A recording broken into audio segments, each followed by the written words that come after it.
Hello students, welcome to today's lecture series on ACT 107, Element of Government and Administration, Study Section 3. The title of today's topic is Sovereignty of State. Introduction. A sovereign state is a non-physical judicial entity that is represented by one centralized government that has sovereignty over a geographic area. International law defines sovereign state as having a permanent population, defined territory, one government, and the capacity to enter into relations with other sovereign states. It is also normally understood that a state is neither dependent nor subject to any other power or state. In this study section, you will be introduced to the concept of sovereignty, Austin's theory of sovereignty, and the pluralist theory of sovereignty. Outline of study section 3. On completion of this study section, you should be able to 1. Explain the concept of sovereignty, discuss Austin's theory of sovereignty, and lastly discuss the pluralist theory of sovereignty. The concept of sovereignty. Sovereignty is that power which is neither temporal nor delegated nor subject to particular rules which it cannot alter nor answerable to any other power on the earth. Sovereignty is an essential element of the state. State cannot exist without sovereignty. State is regarded superior to other associations only because of sovereignty. The term sovereignty is derived from the Latin words superiorus, meaning supreme. It is basically a legal concept. It denotes supremacy of state. To understand the term sovereignty, it is desirable to look into some definition of the given by some political thinkers. Jim Borden defined sovereignty as absolute and perpetual power of commanding in a state. It is supreme power over citizens and subjects unrestrained by law. Aspects of sovereignty. There are two aspects of sovereignty which include internal sovereignty and external sovereignty.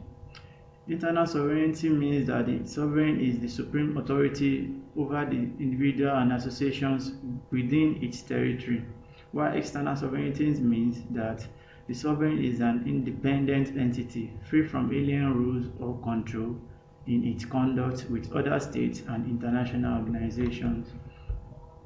Characteristics of sovereignty. Sovereignty has the following characteristics. Sovereignty is absolute from the legal point of view. 2. Sovereignty is permanent. It lasts as long as the state, i.e., change in government does not end sovereignty but only transfer it to the next bearer. Sovereignty of the state is universal. It extends to all within its territory. 4. Sovereignty is inalienable. Sovereignty of the state cannot be given away without destroying the state. 5th, sovereignties cannot be divided between or shared by a plurality. And lastly, sovereignty is exclusive. Characteristics of sovereignties.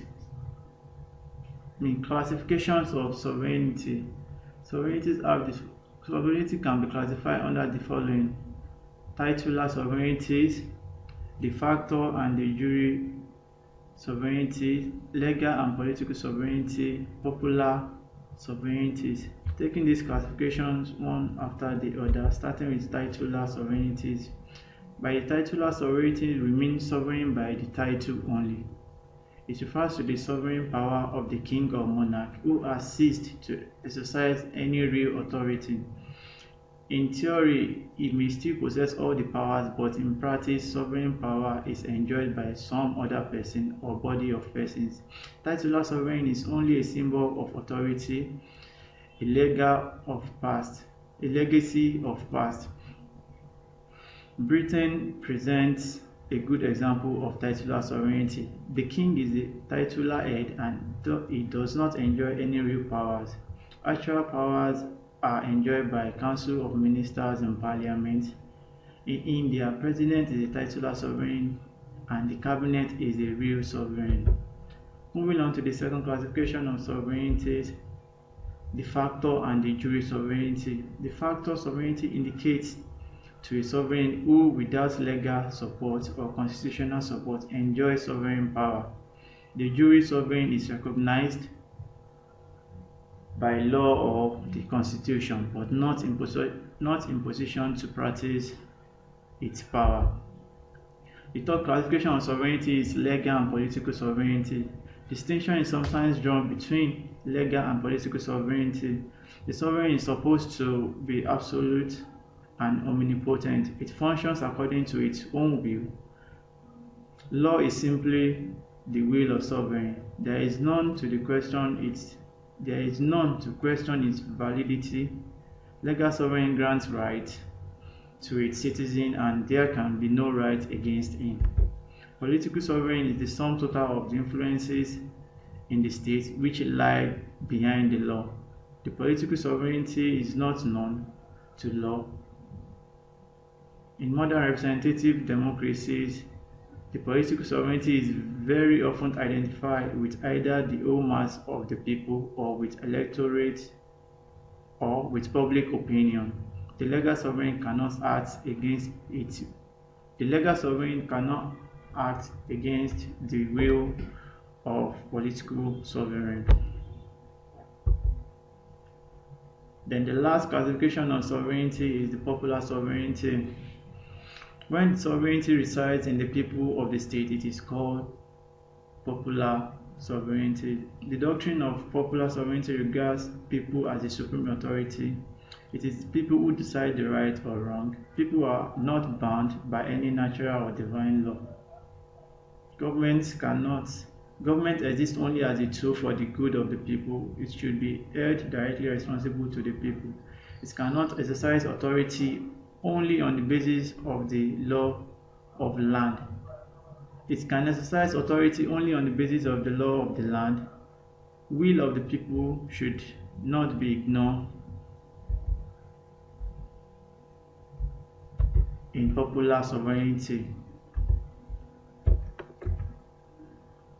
Moving on to the next learning outcome, Austin's theory of sovereignty.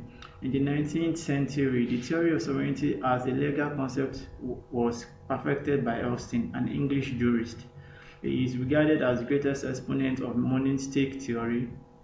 Austin observes if a determinate human superior, not in the habit of obedience to a like superior, receives habitual obedience from the bulk of a given society, that determinate superior is sovereign in that society, and that society, including superior, is a society political and independent. To Austin, in every state there exists an authority to which a large mass of citizens shows compliance.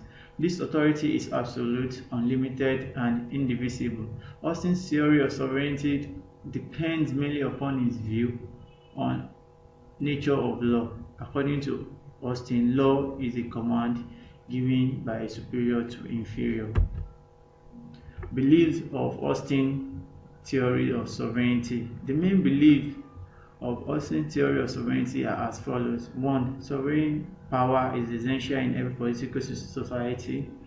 Sovereignty is a person or body of persons. Sovereign power is indivisible. And lastly, Austin's theory says that the obedience of sovereign must be habitual. Now, moving on to the criticism of Austin's theory of sovereignty. This theory is against popular sovereignty. It ignores the power of public opinion and political sovereign. Law is not the command of the sovereign. Sovereign is not indivisible according to pluralists. Sovereignty does not reside with the determinate person in the federation. Force is not the only sanction behind laws. This theory makes the sovereign completely absolute.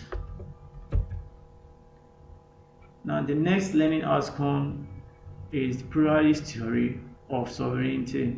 Pluralism is a powerful protest against the monistic theory of sovereignty, which endowed the state with supreme and unlimited power. According to pluralists, sovereignty resides not with the state, but it resides with many other institutions. There exist many social, political, cultural, and economic institutions in the society, and many of these institutions are prior to the state. For example, family and church are prior to the state. Pluralist theory of sovereignty was a reaction to monistic or legal theory of sovereignty. To monistic theory, state is supremalization. All other associations are the creation of state, and their existence depend on the will of sovereign power. The pluralist theory rejects this and tries to establish that there is no single source of authority that is all competent and comprehensive. According to pluralists, the state is not only the supreme institution. On the contrary, like other institutions in the state, is also one of the institutions of society. There, the state does not reserve the authority to exercise the sovereignty according to its will. Sovereignty is not its private property. Tenets of pluralist theory of sovereignty. The chief tenets of pluralist theory of sovereignty are as follows. 1. State was not absolute or supreme legally. 2. State is not the only source of legislation or law. 3. Law is very antithesis of command. 4. The state is both the child and parent of law. 5. The root of obedience of law is not coercion but the will to obey. 6. State and government are not different. Other chief tenets of pluralist theory of sovereignty are as follows. Pluralist sovereignty deals with political aspects of sovereignty. State is one of the several human associations catering to various interests of the individuals, and state is arbiter over conflicting interests of different associations. Thank you for listening. Hope to see you in the next class. Have a lovely day.